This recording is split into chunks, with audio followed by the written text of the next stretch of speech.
Vamos agora ao módulo 6, o último módulo do curso de preparação para a ISO 27002, Fundamentos de Segurança da Informação. Neste módulo 6, falaremos sobre legislação e regulamentos, relacionados aí à prova da ISO 27002. Então, quanto a esse assunto, precisamos analisar inicialmente a legislação local, regulamentos e obrigações contratuais. Ou seja, a segurança da informação ela está realmente envolvida com legislação, com regulamentos. Às vezes não é só questão técnica, não é só questão de se proteger, porque você quer se proteger, às vezes você é obrigado a se proteger, a tratar de uma maneira diferenciada os dados da empresa e dos clientes. Então, primeiro de tudo, é analisar a legislação local, se existe algo específico para o segmento de sua empresa. Por exemplo, aí, operações comerciais em outros países. Uma empresa multinacional, que tem vários escritórios espalhados pelo mundo, ela precisa observar a legislação local de cada filial.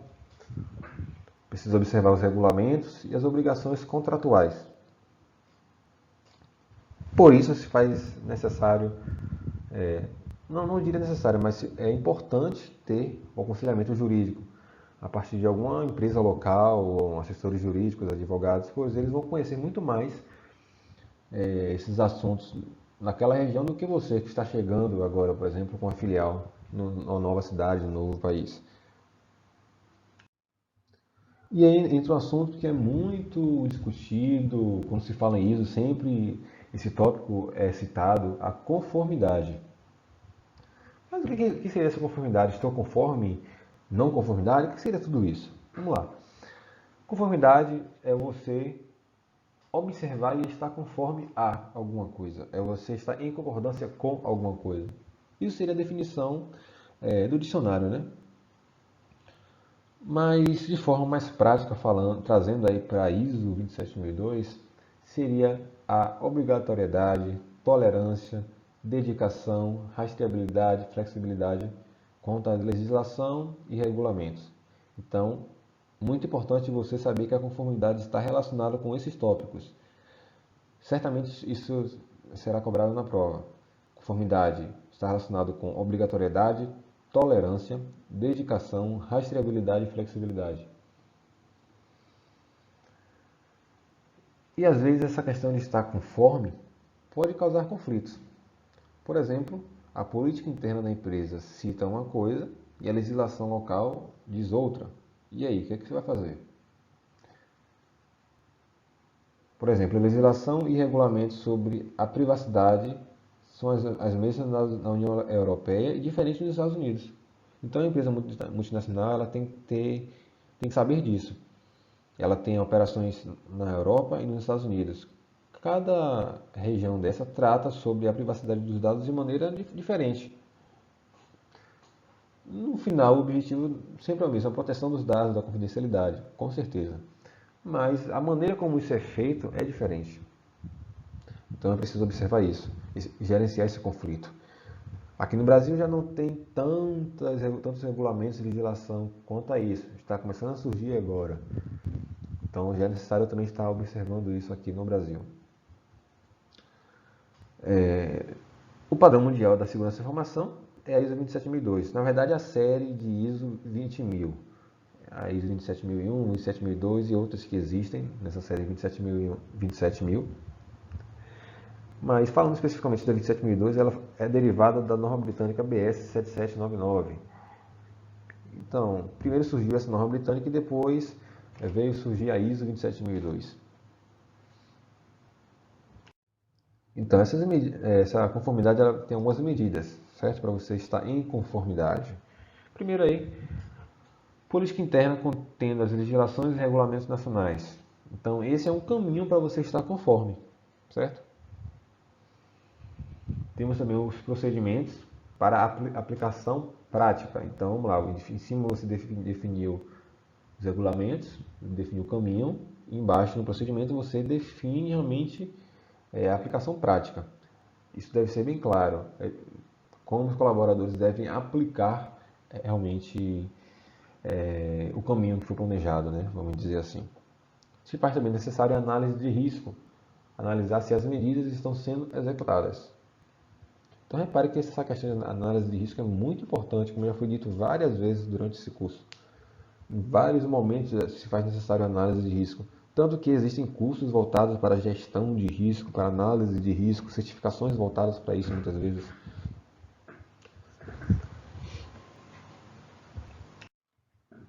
Outro assunto importante é o direito à propriedade intelectual, que seria a política quanto ao cumprimento disso, né? Quanto ao cumprimento do direito da propriedade intelectual. Por exemplo, utilização de softwares legalizados. Então, alguém desenvolveu um software, está vendendo aquele software e você está utilizando. Você não pode utilizar de maneira ilegal, como por exemplo baixar crack na internet ou coisas desse tipo. Existem diversos fatores de risco. Primeiro, utilização de cracks ou alguma ferramenta para estar bypassando aquele software, o licenciamento daquele software, provavelmente ele vai ter um código malicioso. Afinal, ninguém faz nada de graça. Então, um cracker ele pode estar criando um crack para aquele software, que vai ter um código malicioso ali por trás. Então, pode estar infectando a sua máquina. E, além disso, você vai estar ilegal.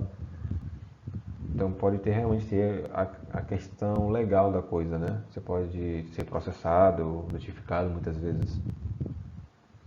Além disso, é preciso incluir na política medidas disciplinares para quando a política for violada. Então, quando essa questão do direito da propriedade intelectual for violada, é preciso ter medidas disciplinares, não deixar a coisa solta, vamos dizer assim. Certo? Talvez se faça até necessário colocar como valor da empresa a utilização de software legal. É um ponto muito interessante a ser colocado. Cabe aí a avaliação, afinal você vai estar de forma legal. E também precisa respeitar a forma de licenciamento de código aberto. O código aberto ele tem uma forma de licenciamento, não é porque ele é de código aberto que você pode fazer de qualquer forma, não. É preciso respeitar, ler sobre o assunto, o que é que pode e o que é que não pode, para que você possa estar utilizando. Por exemplo, a pessoa que desenvolveu definiu que você pode usar, pode modificar o código, você pode até mesmo usar gratuitamente. Portanto, que você não tire os créditos do rodapé daquela solução, daquela página. Um exemplo.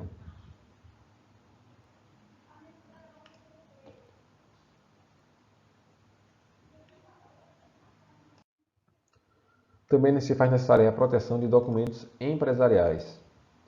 Então, os documentos da empresa precisam estar protegidos. Proteção contra a perda, destruição, falsificação. E aí se faz necessário você observar regulamentos e obrigações contratuais.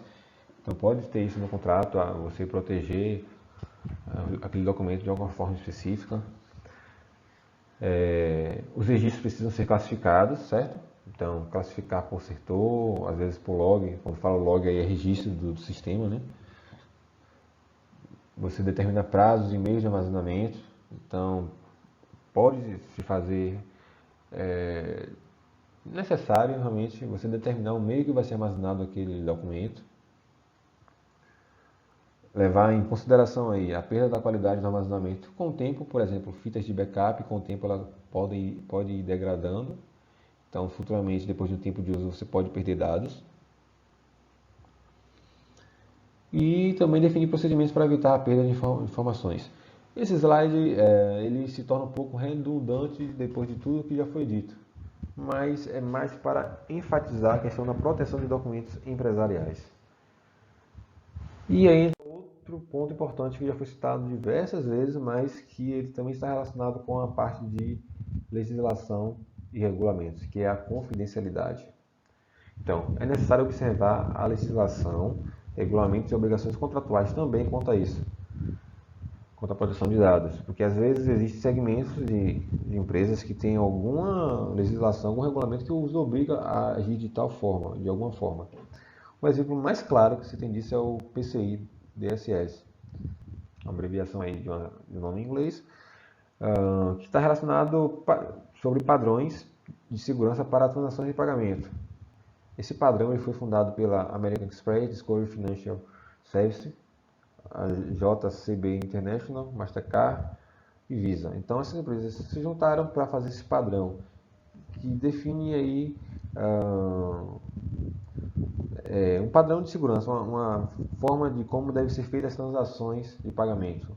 Ela tem um requisito muito muitos requisitos na parte das transações, muitas questões realmente relacionadas à proteção dos dados, como deve ser feito, o que é que precisa ter, o que é que precisa ser aplicado.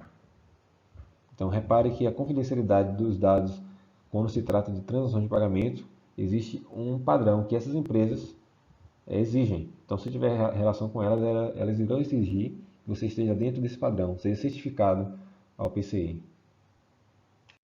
Outro ponto importante é a proteção contra o uso indevido de recursos de TI, ou seja, você precisa monitorar como os recursos são utilizados dentro da organização. O uso não deve ter permissão de administração. Então, vamos lá. Você precisa monitorar o que está sendo utilizado na sua empresa, certo? Para que não seja trafegado ali nada que seja contra a sua política, nada que seja ilegítimo, ilegal, ou até mesmo que seja contra a conduta de sua empresa, certo?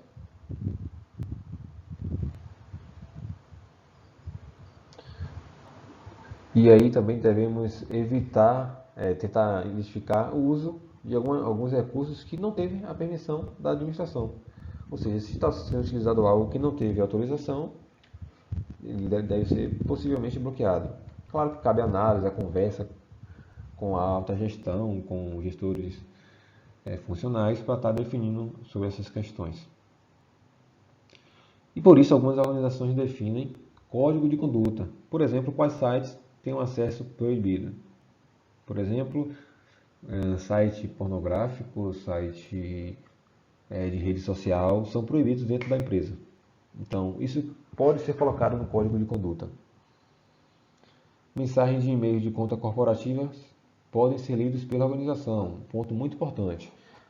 O funcionário deve estar ciente que legalmente todo e-mail que está armazenado na sua conta de e-mail corporativa pode ser lido pela organização em si. Claro, com a devida autorização. Porque o conteúdo pertence à empresa, não a você, a pessoa em si. Pertence à empresa. Então ela tem o direito de ler até mesmo os e-mails.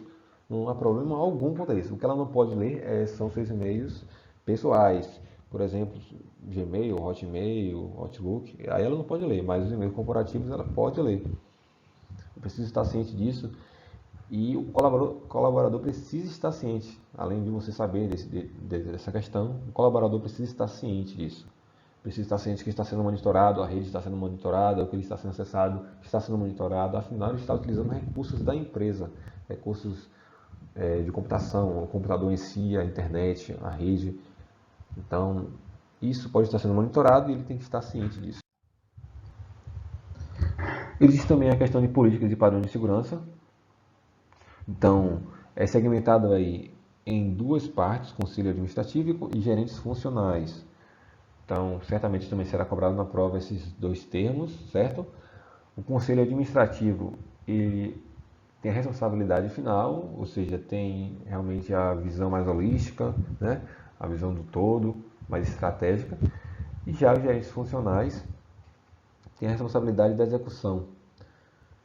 E normalmente avalia regularmente esses processos e procedimentos estão de acordo à política.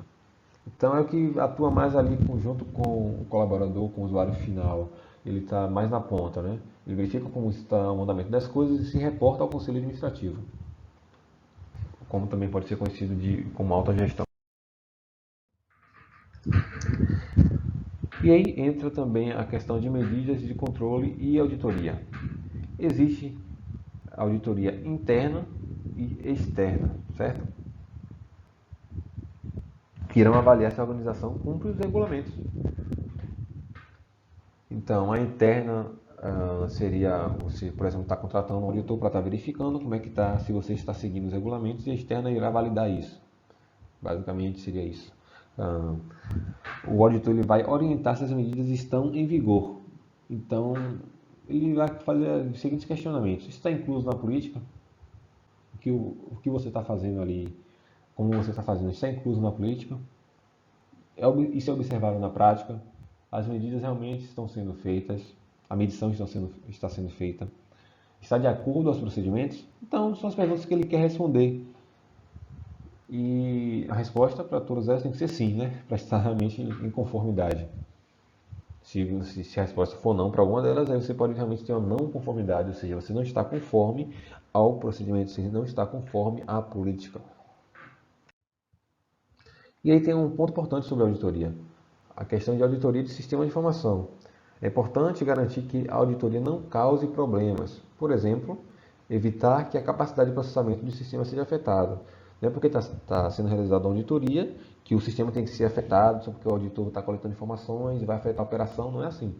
Tem que evitar isso, tem que definir um escopo para evitar realmente o impacto final. Você pode dar acesso ao auditor para o que ele precisa, somente para o que ele precisa, não nada além disso. Só que ele solicitar, né? Ele vai saber o que ele está pedindo, você então tem que estar dando um acesso ao que ele realmente precisa. Mesmo ele sendo auditor, é interessante que você peça para que ele assine um termo de confidencialidade do qual já falamos isso anteriormente, afinal ele vai ver informações confidenciais de clientes, por exemplo. Então, se faz necessária a assinatura do termo de confidencialidade e, após a conclusão da auditoria, também é interessante alterar as senhas.